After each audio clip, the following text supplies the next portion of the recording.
Good morning दोस्तों। कल हमने देख लिया था हिंदी व्याकरण में लिंग अर्थात जेंडर देख लिए थे और उसमें हमने देख लिया था पुल्लिंग। जितने भी नियम थे पुल्लिंग शब्द को पहचानने में हमने वो कल देख लिया था दोस्तों। तो प्लीज़ आज हम देखेंगे स्त्रीलिंग। स्त्रीलिंग से संबंधित जो नियम है दोस्तों वह पूरा आज देखेंगे। तो प्लीज़ दोस्तों वीडियो को ज़्यादा से ज़्यादा शेयर कीजिए, लाइक किया करो दोस्तों, ताकि वह मेरी मोटिवेशनल फीस है। तो समझिए फीस है मोटिवेशनल, तो प्लीज़ लाइक किया करो, शेयर किया करो ताकि अन्य स्टूडेंट तक पहुंच सके। और यह अभी छत्तीसगढ़ के अभी हाल ही में एएसआई का मेंस का एग्ज़ाम होने वाला है, तो उसके लिए बहुत काम आने वाला है दोस्तों। तो चलिए आगे बढ़ते हैं। पहले हम देखेंगे स्त्रीलिंग शब्द को पहचानने के जो नियम हैं उसको। तो चलिए दोस्तों, जिस शब्दों के अंत में पहला देख रहे हैं, जिस शब्दों के अंत में ट वट या हट आए या ऐसा प्रत्यय बोल सकते हैं इसको, ट वट और हट, वो प्रायः क्या कहलाएंगे? स्त्रीलिंग कहलाएंगे दोस्तों। तो देखिए उदाहरण में मैंने लिखा है झंझट, बनावट, लिखावट। अधिकतर दिखेगा ये ट शब्द लड़कियां यूज़ करती हैं और यह स्त्रीलिंग में ही इसी वजह से आपको दिखेंगे। तो देखिए झंझट, बनावट, लिखावट, चलहट बोलते हैं लड़कियां अधिकतर, चिकनाहट, घबराहट लगती हैं, फिर सजावट। तो ये शब्द प्रायः क्या होंगे? स्त्रीलिंग होंगे। उसके बाद देखते हैं सेकंड नियम, नदियों के नाम। नदियों के नाम प्रायः क्या होंगे? स्त्रीलिंग होंगे। जैसे गंगा, यमुना, सतलुज, और यहाँ पर सतलुज लिखा हो ना, यहाँ पर सतलज नहीं है, ये सतलुज है। फिर नर्मदा, फिर कावेरी, गोदावरी, बहुत सारे नदियाँ हैं जो वो स्त्रीलिंग में आते हैं। इसके भी अपवाद है दोस्तों, जैसे सतलज, यहाँ पर सतलज है दोस्तों, यहाँ सतलुज है। सतलुज स्त्रीलिंग में आएगा, परंतु सतलज जो शब्द है वह पुल्लिंग में आएगा। सोन नदी है, ब्रह्मपुत्र है, सिंधु है। यह सतलज को कई बार पूछ चुका है दोस्तों, सीजी व्यापम में पीएससी भी पूछ चुका है, सिंधु नदी को भी पूछ चुका है। तो प्लीज़ आप अच्छे से देखिएगा, और सोन नदी, ब्रह्मपुत्र आपको लग ही रहे हैं कि वो पुल्लिंग है। तो ये अपवाद हो गए दोस्तों। चलिए उसके बाद लिपि में देखते हैं, रोमन, ब्राह्मी, देवनागरी, ये मैक्सिमम लिपियां क्या होंगी? स्त्रीलिंग होंगे। फिर उसके बाद बोलियों में देख लेंगे, हिंदी, अंग्रेजी, तमिल, अरबी, कन्नड़, मलयालम, यह शब्द जितने भी लिपि हैं, ठीक है, बोली हैं, ये सब क्या होंगे? स्त्रीलिंग कहलाएंगे दोस्तों, ठीक है। उसके बाद देखेंगे तिथियों के नाम। तिथियों के नाम में अमावस्या है, एकादशी है, द्वादश है, छत्तीसगढ़ी में जैसे द्वास बोल देते हैं। तो ये शब्द क्या कहलाएंगे? ये तिथियां क्या कहलाएंगे? स्त्रीलिंग में आएंगे दोस्तों।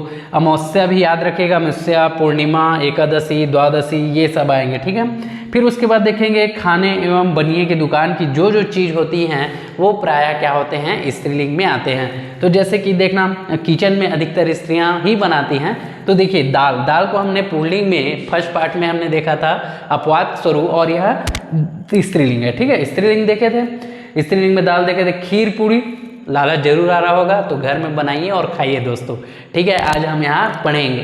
तो चलिए देखते हैं, दाल, खीर पूरी, खिचड़ी, सब्जी, चपाती, लालच आ रहा होगा, परंतु यह क्या है? स्त्रीलिंग है। तो घर की जो माताएं हैं, जो बहनें हैं, वो जरूर बनाएं, और यह स्त्रीलिंग में याद रखिएगा।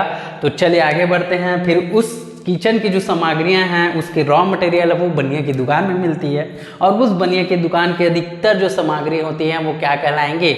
स्त्रीलिंग कहलाएंगे।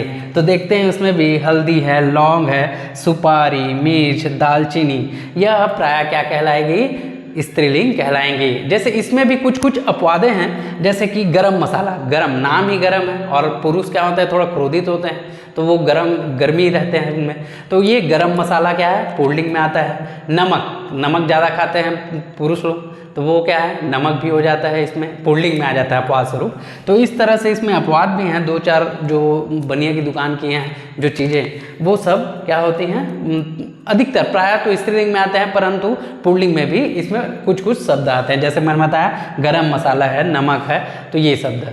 चलिए आगे बढ़ते हैं, इसमें भी कुछ और हैं दोस्तों, तो उसको मैं बताता हूँ। देखिए दोस्तों, हमने देखा स्त्रीलिंग में बहुत से नियम, फिर हमने मैंने कुछ और बताने का प्रयास किया है। तो देखिएगा, संस्कृत के प्रायः अकारांत शब्द कैस में आएंगे? स्त्रीलिंग में आएंगे दोस्तों। जैसे कि रचना है, परीक्षा है, रचना नाम अधिकतर स्त्रियों का भी रहता है, तो रचना। और जैसे लता, शोभा, प्रिया, क्षमा, वेदना, ये सब क्या होते हैं? ये प्रायः स्त्रीलिंग के नाम, यानी स्त्रियों के नाम तो होते ही हैं, मैंने ऐसा शब्द लिखा है जो थोड़ा कन्फ्यूज़न हो, परंतु इसमें मैंने लिख दिया है, इसी वजह से नहीं होगा अंदर से। तो आप देखिए रचना, परीक्षा, परीक्षा हमेशा स्त्रीलिंग शब्द है, ठीक है, याद रखिएगा। योग्यता, घटना, कथा, लता, शोभा, ये लिखा हुआ है। तो घटना, कथा, परीक्षा, परीक्षा को पूछ चुका है दोस्तों, व्यापम के परीक्षा में पूछा हुआ था। तो ये सब जो संस्कृत के, प्रायः संस्कृत के अकारांत शब्द किस में आएंगे, स्त्रीलिंग में आएंगे। चलिए आगे बढ़ते हैं। इकारांत, देखिए इकारांत, इकारांत, उकारांत शब्द किस में आएंगे, तो ये स्त्रीलिंग मैंने पुल्लिंग में भी बताया है, परंतु इसमें भी जो संस्कृत से संबंधित हैं वो क्या कहलाएंगे, स्त्रीलिंग में आएंगे। जैसे रात्रि, जाति, जाति हो गया। ऋतु, मृत्यु, उकारांत शब्द। मैंने फिर से एक बार और बता देता हूँ मैं कि जिस शब्द के अंत में, यानी स्वर, जिस शब्द के अंत में स्वर क्या होना चाहिए, ई होना चाहिए, ऊ होना चाहिए, बड़ी ई की मात्रा होनी चाहिए, तो ये इकारांत हो जाएगा। ऊ में मृत्यु उकारांत हो जाएगा, और इकारांत जैसे रात्रि है, जाती है। तो इस तरह से पहचानने का प्रयास कीजिएगा दोस्तों, समझने का प्रयास कीजिए, ठीक है। तो इस तरह से ये शब्द किस में आएंगे, स्त्रीलिंग में आएंगे। चलिए आगे बढ़ते हैं।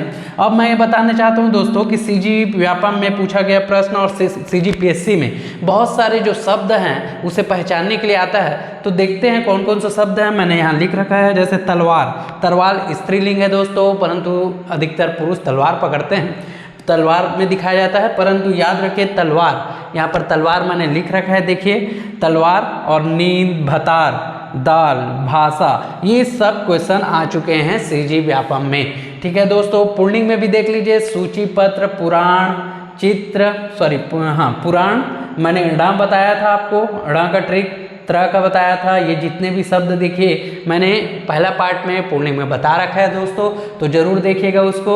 और बाजरा, आरा आ रहा है, आटा, बुढ़ापा, बुढ़ापा बहुत बार पूछा गया, नाखून, अंगूठा, ये शब्द बहुत बार पूछ चुका है दोस्तों।